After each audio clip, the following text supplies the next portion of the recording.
सार्थक पहल बदलाव हमसे है मैं पुनः एक बार स्वागत है। इससे पहले हमने भारत शासन अधिनियम 1919 मार्ले विंडो एक्ट पढ़ा था और उसके विषय में हमने ये देखा कि इसमें केंद्रीय और प्रांतीय विधान परिषदों में सदस्यों की संख्या में वृद्धि कर दी गई थी। केंद्रीय विधान परिषद में जो है 69 सदस्य थे, उसमें से 37 जो है शासकीय और 32 जो थे वो गैर शासकीय। 32 में से भी 27 निर्वाचित होते थे और 5 जो है वो मनोनीत होते थे। और एक बड़ी इसमें परिवर्तन क्या किया गया था, पृथक प्रतिनिधित्व या सांप्रदायिक निर्वाचन। मुसलमानों के लिए इसमें पृथक निर्वाचन, वो पृथक प्रतिनिधित्व की बात इसके द्वारा की गई थी और भारत में फूट डालो और शासन करो की नीति को आगे बढ़ाने का प्रयास किया गया था। तो जो भी अधिनियम बनता था तो उसमें स्पष्ट प्रावधान था कि उसके 10 साल के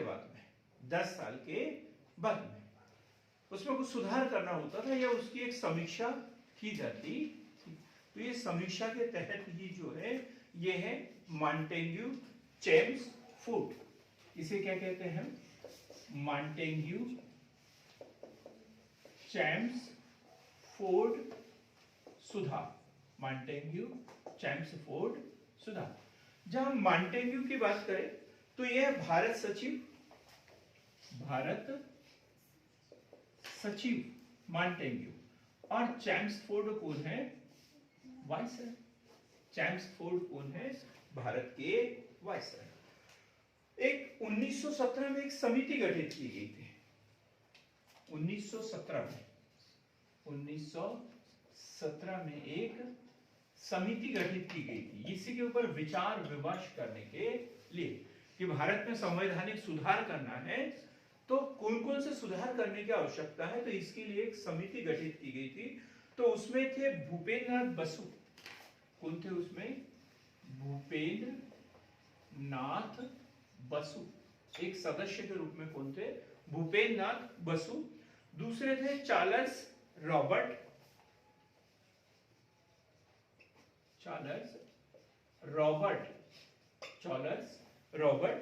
और एक है सर विलियम ड्यूक।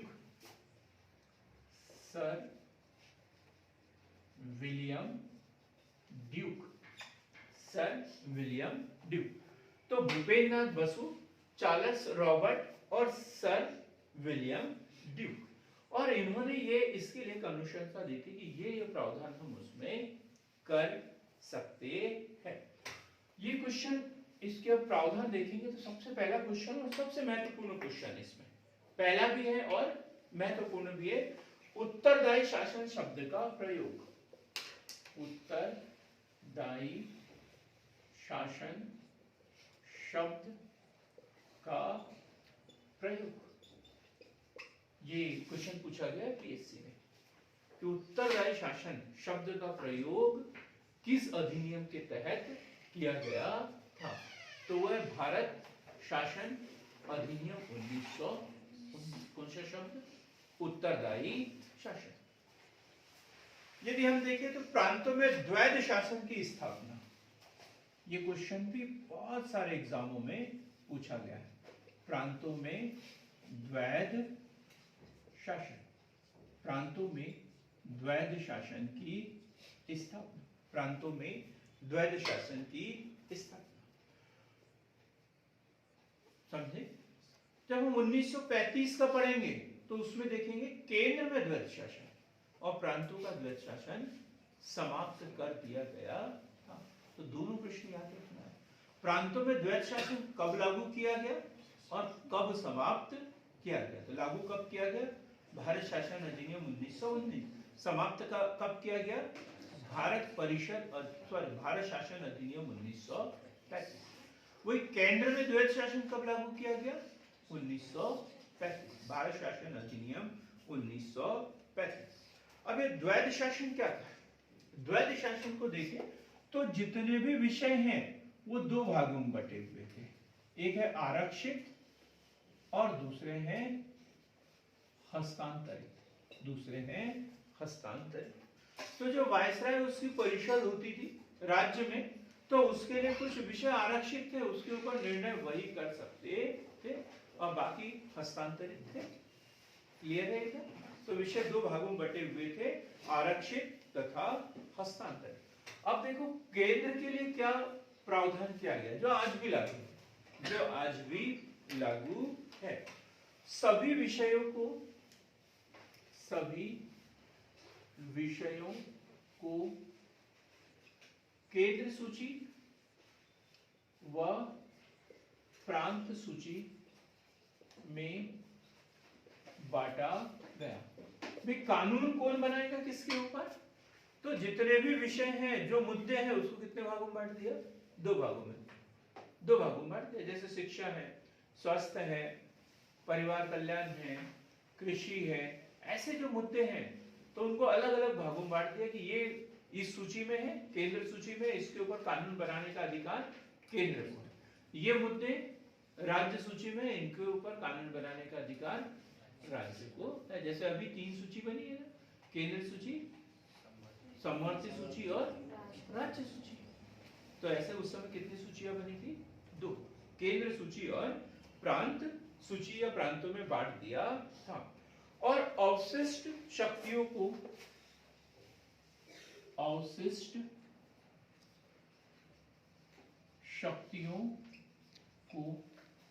केंद्र को सौंपा गया। अवशिष्ट शक्तियों को केंद्र को सौंपा गया। अब केंद्र सूची में कौन से मामले होते थे जो केंद्रीय महत्व के हैं? जैसे विदेश मामले, ये लिखना है। केंद्रीय सूची में वो मामले जो केंद्रीय महत्व के हैं, जैसे विदेशी मामले, रक्षा, डाकतार, सार्वजनिक ऋण आदि।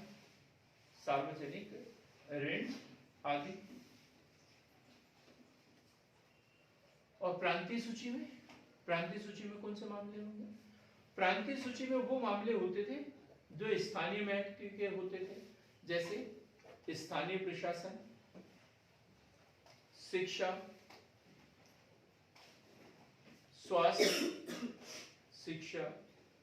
स्वास्थ्य, भूमिकर, भू राजस्व जिसे कहते हैं, आज भी राज्य को ही है, जल संरक्षण, अकाल सहायता, कृषि व्यवस्था। क्लियर हो गया ये? केंद्र में द्विसदनात्मक व्यवस्था की गई। केंद्र में द्विसदनात्मक व्यवस्था, इसमें भी कई लोग कंफ्यूज हो जाते हैं। केंद्र में द्विसदनात्मक व्यवस्था, अभी भी केंद्र में 2 ही सदन है, लोकसभा और राज्यसभा। तो एक है राज्य परिषद 15 वर्षीय राज्य परिषद 15 वर्षीय, जिसे क्या बोलेंगे? स्थायी सभा। अभी जैसे राज्यसभा है, कितने वर्ष के लिए चुना जाता है इसमें सदस्य? 6 वर्ष के लिए। और स्थायी, क्योंकि सभी के सभी 6 वर्ष के बाद बदलते हैं क्या? नहीं, उसमें 2/3 सदस्य हर 2 वर्ष के बाद में बदलते जाते हैं। तो राज्यसभा कभी भंग होता ही नहीं है। तो वैसे ही इसमें था, स्थायी सभा थी, 15 वर्ष के लिए कोई भी सदस्य इसमें चुना जाता था, स्थायी। इसमें 60 सदस्य थे। कितने सदस्य थे इसमें? 60 सदस्य हुआ करते थे। कितने सदस्य? 60 सदस्य हुआ करते थे। और 26 सदस्य मनोनीत और 34 सदस्य निर्वाचित। 26 सदस्य मनोनीत और 34 सदस्य निर्वाचित। 34 सदस्य निर्वाचित होते थे। या थोड़ा सा संशोधन करना है हमें। 15 वर्षीय थी, इसलिए इसे स्थायी सभा कहते थे, और 5 वर्ष का कार्यकाल होता था। 5 वर्ष का कार्यकाल। कि ये जो निर्वाचित सदस्य होते थे ये कितने वर्ष के लिए? 5 वर्ष के लिए चुने जाते थे। ठीक, 5 वर्ष के लिए ये चुने जाते थे निर्वाचित सदस्य 5 वर्ष के लिए। अब केंद्रीय विधानसभा दूसरा जो है वो है केंद्रीय विधानसभा। क्या? केंद्रीय विधानसभा। इसमें 3 वर्षीय, इसका कार्यकाल कितना? 3 वर्ष। यह स्थायी नहीं है, यह 3 वर्ष के बाद बदल जाते थे। इसके सदस्य 3 वर्ष के बाद बदल जाते थे। वायसराय द्वारा विघटित कर दिया जाता था। वायसराय द्वारा विघटन, वायसराय द्वारा विघटन। 3 वर्ष में या तो कार्यकाल पूरा हो जाए या उससे पहले भी वायसराय द्वारा विघटित किया जा सकता है। विघटित किया जा सकता है। 15 वर्षीय हाँ, अभी बताएंगे। अभी इतना कंप्लीट हो जाए तो 145 सदस्य। इसमें सदस्य कितने हैं? 145। इसमें सदस्य कितने हैं? 145। और उसमें भी 104 और 41, वो भी 2 भागों में बटे हैं। 104 मनोनीत सदस्य और 41 जो है वो निर्वाचित सदस्य। उसमें 104 और 41 ये 2 भागों में बटा होगा। 104 और 41। 104 मनोनीत और 41 जो है वो होते थे निर्वाचित। ये सदस्य होते थे निर्वाचित। तो देखो 15 वर्षीय, तो इसमें क्या है? 60 सदस्य। 60 सदस्य में से 26 सदस्य मनोनीत है, तो ये इतने वर्ष के लिए। ठीक। और निर्वाचित हो रहे 34 सदस्य, तो उनका काल कितना? 5 वर्ष के लिए। तो इतने सदस्य जो है वो हर 5 वर्ष के बाद बदलते जाते 34 सदस्य। ठीक। तो लेकिन ये स्थायी सभा थी, ये पूरे के पूरे सदस्य कभी बदलते ही नहीं थे। पूरे के पूरे सदस्य एक साथ बदलते थे क्या? नहीं। जैसे अभी राज्यसभा स्थायी सदन है, टोटल जो सभा है वो स्थायी है, लेकिन सदस्य तो स्थायी नहीं है। उसका निर्वाचन जो होता है 6 वर्ष के लिए होता है, और हर 2 वर्ष के बाद में 1/3 सदस्य बदलते जाते हैं, रिटायर होकर उनकी जगह दूसरे नियुक्त किए जाते हैं। और ये लोकसभा की तरह हो गया, केंद्रीय विधानसभा। लेकिन लोकसभा का जो कार्यकाल होता है वो 5 वर्ष का होता है, लेकिन इनका कितना था? 3 वर्ष। जैसे वायसराय द्वारा विघटित, अभी राष्ट्रपति इसका विघटन कर सकता है। तो 145 सदस्य होते हैं, तो अभी कितने हैं? 545। 545। तो उसमें से मनोनीत कितने किए जाते हैं? 2। और निर्वाचित कितने किए जाते हैं? 543। 2 जो है वो भी कौन से? Anglo Indian. और उसे भी अब बदल दिया गया है कि अब उसकी जरूरत ही नहीं है। तो ऐसे, लेकिन इसमें क्या था? मनोनीत सदस्यों की संख्या ज्यादा थी और निर्वाचित सदस्यों की संख्या बहुत ही कम होती थी। क्लियर होगी ये बात? अब अगला पॉइंट, इसकी विशेषताओं में यदि देखें तो केंद्रीय परिषदों में, केंद्रीय परिषद मतलब ये परिषद नहीं है, वायसराय की परिषद है। केंद्रीय परिषद में, केंद्रीय परिषद में भारतीयों की भूमिका बढ़ गई। भारतीयों की भूमिका बढ़ गई। क्यों? क्योंकि वायसराय के जो सदस्य हैं, वायसराय की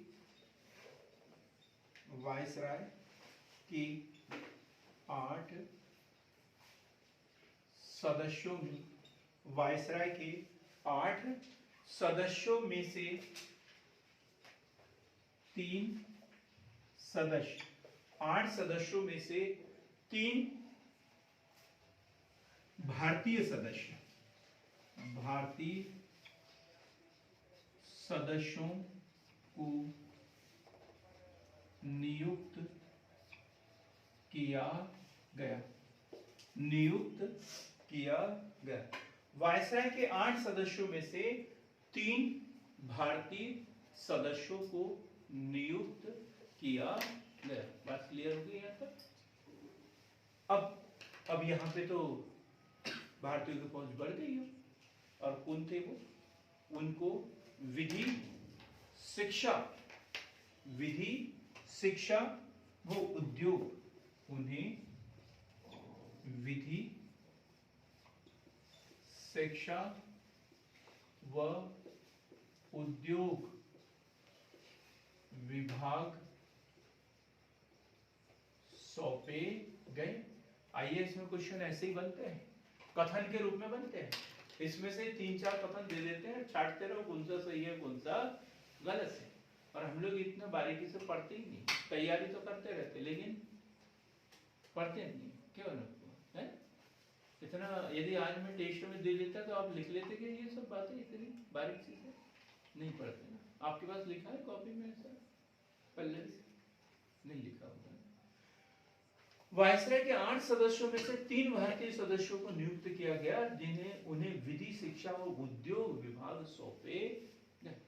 यदि किसी को 5 में से 5 चाहिए तो हमें ऐसा डाटा लिखना पड़ता है, तभी हमें 5 में से 5 नंबर मिलते हैं। नहीं तो फिर सब मोह माया हो जाती है हम लोगों के लिए कि हमें इतने नंबर मिल जाएंगे ये वो। 1919 के अधिनियम द्वारा, 1919 के अधिनियम द्वारा ये क्वेश्चन भी बना था। 1909 में किसको पृथक प्रतिनिधित्व दिया गया था? मुस्लिम। 1909 में मुस्लिमों को पृथक प्रतिनिधित्व दिया गया था। और 1919 के अधिनियम द्वारा मुस्लिमों के साथ साथ पंजाब में किसको? सिखों को। पंजाब में सिखों को व कुछ प्रांतों में किसको दिया था? कुछ प्रांतों में एंग्लो इंडियन, ईसाइयों को नहीं, एंग्लो इंडियन। ईसाई जो है वो फ्रांस का भी हो सकता है, पुर्तगाल का भी हो सकता है, किसी भी देश का हो सकता है। लेकिन एंग्लो इंडियन जो निवासी, मतलब क्या बोलेंगे उसे, वंशज कहीं का भी हो, जो भारत में निवास करता हो, जिसके बाद भारत की नागरिकता हो, उनकी बात कर रहे हैं। तो कुछ प्रांतों में एंग्लो इंडियन को, एंग्लो इंडियनों को पृथक प्रतिनिधित्व दिया गया, पृथक प्रतिनिधित्व दिया गया। तो देखो 1919 में ये पंजाब में सिखों को, कुछ प्रांतों में एंग्लो इंडियनों को पृथक प्रतिनिधित्व दिया गया। अब ये लाइन नहीं लिखना, हमें इसकी जगह दूसरी लाइन लिखना है, तो क्या करेंगे? क्या लिखेंगे? ओम श्री मैडम आप बताइए। दूसरी किताब में यही लिखा रहता है, ये तो हमने छांट के लाया है कहीं से। किताब में क्या लिखा रहता है? पृथक प्रतिनिधित्व का विस्तार, शॉर्ट में लिखा रहता है, क्या विस्तार किया गया, इतना सा आपको लिखा हुआ मिलेगा। ठीक, तो पृथक प्रतिनिधित्व का इसमें विस्तार किया गया। मताधिकार बहुत ही सीमित था, इसकी कमियों में तो अब आप लिख सकते हैं कि क्या क्या ये कमी थी। ये कमी थी पृथक प्रतिनिधित्व, मतलब पहले जो गलती हुई थी, गलतियों को क्या करते हैं हम? सुधार करते हैं। जैसे अनूप कुमार एक दिन नहीं आए हम, है,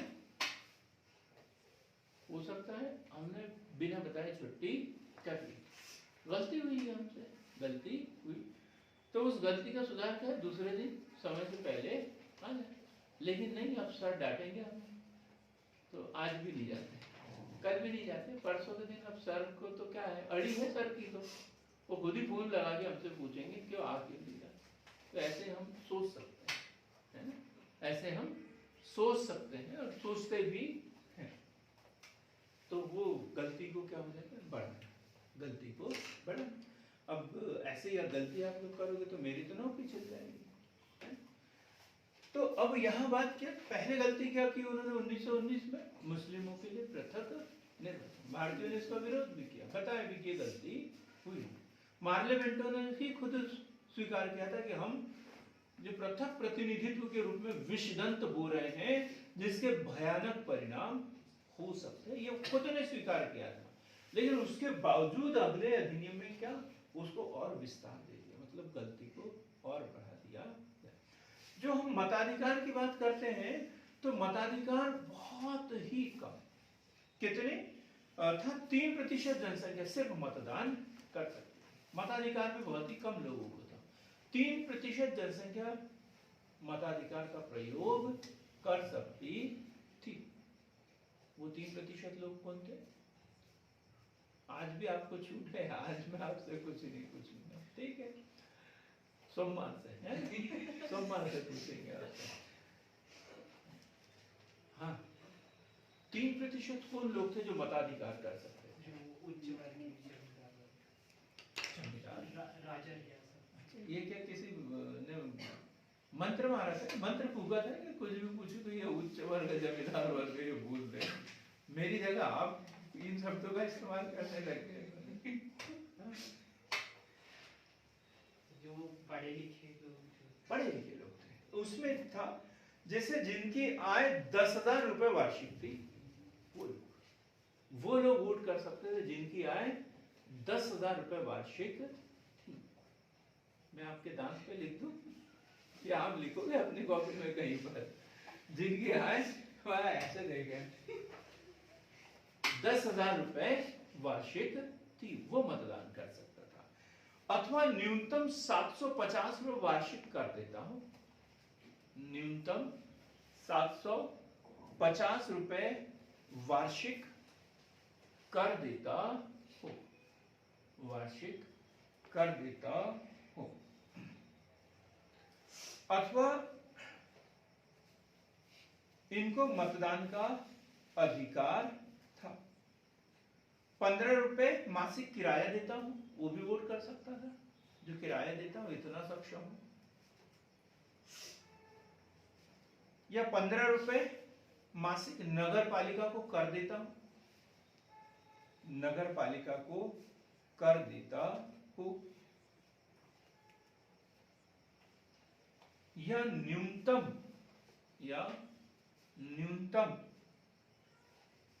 1,000 रुपए वार्षिक आयकर देता हो। देखो न्यूनतम 750 रुपए वार्षिक कर देना वो अलग है और ये आयकर देना बात अलग है, दोनों अलग अलग चीजें हैं। तो ये कमियां थी उसमें, ये बहुत सारे मताधिकार बहुत कम लोगों को था। और दूसरा क्या पढ़ा हमने? पृथक निर्वाचन जो है, सांप्रदायिक निर्वाचन का इसमें विस्तार किया गया था। और यदि हम देखें तो वो बात भी लिख सकते हैं कि मनोनीत सदस्यों की संख्या बहुत अधिक थी, निर्वाचित सदस्यों की संख्या बहुत ही कम थी। ये इसकी कुछ कमियां थी। अगला जो वीडियो होगा वो होगा भारत शासन अधिनियम 1935। एक सीधा सा क्वेश्चन बनता है, भारतीय संविधान के ऊपर किसका प्रभाव सबसे ज्यादा है? तो वो है भारत शासन अधिनियम 1935। तो हमारे चैनल को लाइक कीजिए, शेयर कीजिए, सब्सक्राइब कीजिए ताकि अधिक से अधिक लोगों तक हमारे चैनल की पहुंच बढ़ सके। बहुत बहुत धन्यवाद।